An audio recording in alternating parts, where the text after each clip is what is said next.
Arts college کی نجم الدین dramatic society کی جانب سے منعقدہ ڈرامہ فیسٹیول 2012 کے دوسرے روز کنیٹ کالج، NCA، UET اور بیکن ہاؤس نیشنل یونیورسٹی کے طلباء نے کھیل پیش کیے۔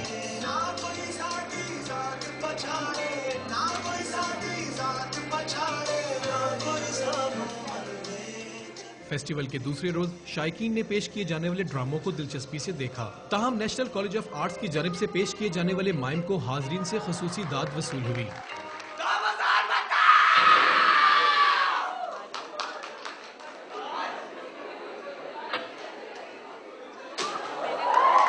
شرکا کا کہنا ہے کہ فیسٹیول میں پیش کیے جانے والے کھیل معیاری ہونے کے ساتھ ساتھ موضوعاتی بھی ہیں، جن سے بہت کچھ سیکھنے کو ملتا ہے۔ کیمرہ مین شیر خان کے ساتھ عاصم بٹ، ڈان نیوز، لاہور۔